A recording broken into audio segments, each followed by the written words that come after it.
Hello, everybody. Welcome back. I have a special guest with us this week. His name is D. I am super pumped and excited for him to share with us who he is, what he does, and who he helps because he's up to a big thing, and I'm going to let him speak to that. But with all that said, D, I wanted to give you a big, warm welcome to the Tony Shap Show. Thank you, Tony. Glad to be here. Of course, let's start off with the one word open. What is that one word that you could share with our audience right now to describe how you're feeling? Mindful. Mindful. Very cool. Okay. So let's talk business. Tell us about your business, how you got started, your why, who you help, where you are, and where you're going. Great question, Tony. I'm a serial entrepreneur. This is my fourth startup. And, ever since I finished grad school, I've just been working hard, starting one company after the other. And I've been fairly successful and it's awesome. But, burnout is real. When we work so hard, when we work so many late hours, we're flying all over the world, you get burnt out. So I got burnt out, I got depressed, I had severe stress anxiety problems. So my wife and I decided we're going to take some time off. We're going to focus on ourselves, self-care, which is more popular after COVID than it was before. And we took a year and we found mindfulness meditation as a way to deal with depression, stress, and anxiety, which led us to start Wellness Coach. That is awesome. And who do you typically help? Who's that perfect person that you make the biggest impact to? We have this grand vision to help 5 billion people be their best self. And 5 billion is like the 5 billion people that are probably stressed out, which is 70% of the population. Go-to-market strategy, we are focused on businesses, at least for now. We're a B2B2E company, which is business to business employees. And the reason we want to do that, Tony, we wanted companies to pay for wellness coach as a benefit to their employees, just like they would pay for they would pay for healthcare, dental, vision. Mental health is up there. It's in fact it's more important. If you take care of your mind, you can take care of your body, you can take care of your finances, you can take care of so many other things. So really, our model is to go to human resources at large companies and say, hey, you have to add this as a benefit, and we'll show them the return on that benefit, and then employees get it for no charge. That is beautiful. For those of the founders that are listening right now, and if they're VC backed and they want to create that culture and they want to create that growth, that's perfect for them, what you do. That's really great. So let's talk about recent wins. Can you share with us a recent win that you've experienced and also what you learned from it? Yeah, again, being a serial entrepreneur, having done this a few times, it's nerve-wracking to starting a new company again and really trying to see if there's a market for your product, finding that product market fit. And there's a lot of things that came out of COVID. One thing that came out of COVID as positive is people can talk about their mental health without being stigmatized or without being looked down upon. I talk about my depression, anxiety, and I wasn't probably as open. And so I think the win has been throughout this really tough time that everybody went through last year and still going through this year, we found a perfect product market fit where our solution and the problem sort of had a baby. It had an incredible match. And I've been very happy that we're able to help so many people now with that product market fit. And since then, we sort of just started to scale the company. We're hiring like crazy. We just hired our chief revenue officer, Jim Kelly. He's built a $1 billion company before. So we're just like, once we have that product market fit, now it's really trying to scale it so we can scale the solution, help a lot more people. That's wonderful. And I'm glad you mentioned your recent hire. I think, like everyone talks about, it's your team and what their capability. And if you want to go to a certain place, it's always nice to hire someone who's been there before. I just read a book, I forgot which one it was, but they were talking to along the lines of, hey, you want to get to the Super Bowl, hire someone that's been there before, kind of like, the team that's in your state. So one of the teams in your state. Very cool. Let's talk about a recent not so win. D, if you could share with us what that was, what you learned from it, so you could give some key takeaways for our listeners.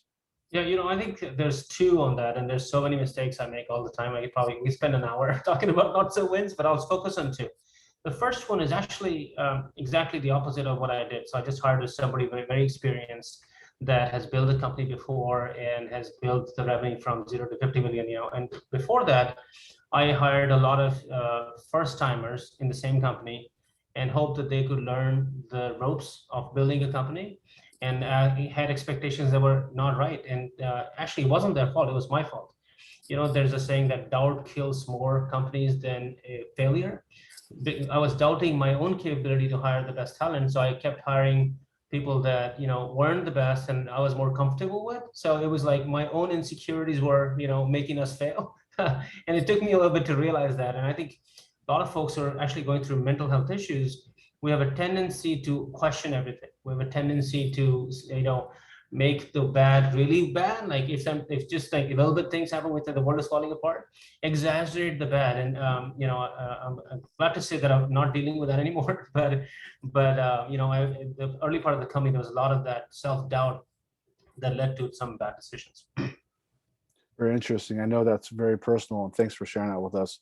Um, let's talk about. I would really love to hear from you. The what's the impact that you make in the context of wellness? I mean, there's people that there's certain experiences that people achieve, but what's that common result that people who work with wellness coach, what is that common result that they actually obtain?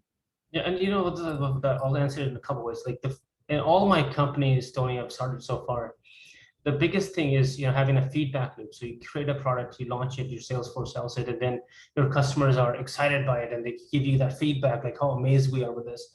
With the product like Wellness Coach, if you go to the App Store, you can look at our ratings on Android or iOS, 5-star after 5-star, and the keyword people use is life changing. And every day somebody will say, I couldn't sleep at all, you fixed my insomnia, or I couldn't get out of bed, now I can get out of bed. And I'm like, that is so fulfilling to wake up every day and say, this is the company we're building, because somebody's going to tell us that we're actually doing good, and we actually get paid for it from the companies too. So you can't argue with that. But I think it's the feedback loop. It's really seeing that our work is getting recognized and it's getting utilized, and then improving on that. So initially we started as a mindfulness only company, then we added fitness, we added cardio, then we added financial wellness, because we realized, a lot of times stress is because you don't have a rainy day fund, you don't have a retirement plan, you don't know how you could save money. So that financial wellness part helps a lot with people getting their finances in order. And we continue to add more categories, like we added nutrition, we added cooking, how do you eat healthy, we added team challenges, so you can actually divide the company into different groups and you can encourage each other to get well together. Like, how great is that? So we're having a lot of fun building it, but it's really that feedback loop that we get constantly every day, multiple times a day, that whatever we're doing is helping people have a better life. That's wonderful. And I love what you said. And I couldn't help not to think about, you know, it's an old thing I heard a long time ago. Business is personal, personal is business, right? If your personal life is such and such, it kind of crosses over Mm-hmm. in your business, whether you're an employee or a leadership position or a founder. And it's same vice versa. If things are not good here, then it Mm-hmm. crosses back over into personal. And I love what you said about how you're helping um, people obtain that kind of wellness, because it's a triple win, right? One is you win because you get to drive your vision and make a difference, not a difference, but a positive difference. And then the second win is for the organization that makes that smart decision to work with you guys and to hire you guys. And then the third win is the person, the end user that actually works with you guys. So that's beautiful. I love it. Thank you. Um, And I think one more thing on that, Tony, we actually offer 5 free friends and family licenses for each employee license the company buys. So what that does is, if you want to give it to your kids, your spouse, you do it, and a lot of our company employers do it, and then they tell us, oh, my daughter is doing a TikTok dance with your coach, or my wife is doing yoga while I'm practicing this. So the way to think about mental health or wellness is just like you think about your healthcare plan, right? When the employer gives you the healthcare plan, it's for the whole family. Dental plan is for the whole family. So why should wellness be should for the employee, not for the whole family? So we actually made it completely free for them, for the family. Wonderful. And as a successful leader, if you could give other future founders or existing founders that are running the grind every day, what's that one advice you could give them, that you could say, hey, that I could walk away with, or people listening, they could say, hey, D gave me this advice for me in the context of business. What would that be, D? Yeah, I think this is very important, and I talk about this a lot. I think the main thing that has changed me as a leader has been accepting the truth right away. So acceptance is the big criteria, which means no matter what has happened. So let's say we just heard, oh, there's a COVID-19 virus. Don't challenge it that there's a virus. There's not a virus. Accept that there's a virus. Now there's a vaccine. Accept there's a vaccine. I think accepting the truth really quickly makes you a great leader, because then you're not trying to argue the reality or go against it. Like, there's 5 stages of grief, like anger, fighting, and compromise. Get to acceptance as soon as possible. That's the most important. And I think with that, the other thing I do every day is write a journal. Every morning I wake up and I write my thoughts, and I have a purpose in life. My purpose is very simple: be better than yesterday. BTY. Very, very simple purpose. So I don't want to compete with anybody else. Just want to compete with myself. And every day I write, how am I getting better than yesterday? Acceptance is a big part of it. Writing the journal on exactly truth that I'm living is a big part of it. And oftentimes, it's the journey. Like having this time with you, Tony, is the journey. It's not the destination. Enjoy the journey. So that sums my life up basically. I love that.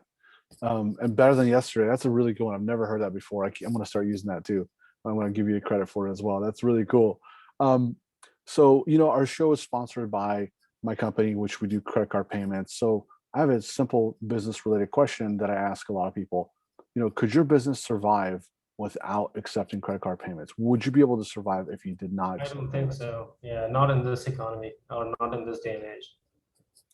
Great. And then going back over to business, thanks for answering that. What is that? I know you have had a lot of success and you've helped a lot of organizations and people, but is there an outlier that sticks out the most that you could share with us? You could keep the person or organization unnamed, but I would love to hear the biggest one that you've helped that really sticks out for you. What would that be, D? I think the first thing, I'm so fortunate that I've had so many people help me as my mentors or my coach. And I just try to do the same in turn and mentor and coach young entrepreneurs where I can. And I know there's one I'm helping right now that is very appreciative of what I'm doing for this individual, but that's what I can think of. But I would leave the person and company confidential. Gotcha. Perfect. Okay. Um, let's talk about your typical, like, what stage of a company, like what challenges would they be having which would make sense for them to contact you? So I have a company, my head count is this, but this is happening. Maybe I should talk to your organization about helping with wellness and everything. What would that be, D? Yeah, so typically our customers are, 500 employees or more. Typically they're 2,000, 2,500 employees. The bigger the company becomes, the more the mental health problems or wellness problems, exist. And then they also have budgets to deal with, these solutions. Also, like companies that are remote, they're not in the same geographical area. Either they're remote because of COVID or they're just geographically remote. A lot of our customers are global, and they want to have a single virtual solution that everybody can use. So typically, like we would work with 500 to 10,000 employee company base. Typically, have few offices than just one, or have a hybrid remote workforce. Excellent. And if our listeners have any questions or if they'd like to find out more information, how could they find out more information? Yeah, my email is very simple: d@wellnesscoach.live. They can reach out to me directly. I'll be happy to answer any questions they have. Perfect. And your website address is wellnesscoach.live as well. That's right. Yes. Perfect. So as we're signing it off here, I'm going to ask you to sign us off with a one-word close, D. So what would that be? Acceptance. Why? Tell me why. Because there's 6 stages of grief. We'd rather get to the last stage as soon as possible. Wow. That's right. There, wow. There you have it, folks. D, thank you so much for coming on to my show. And I love what you said. It was value packed with a lot of gems.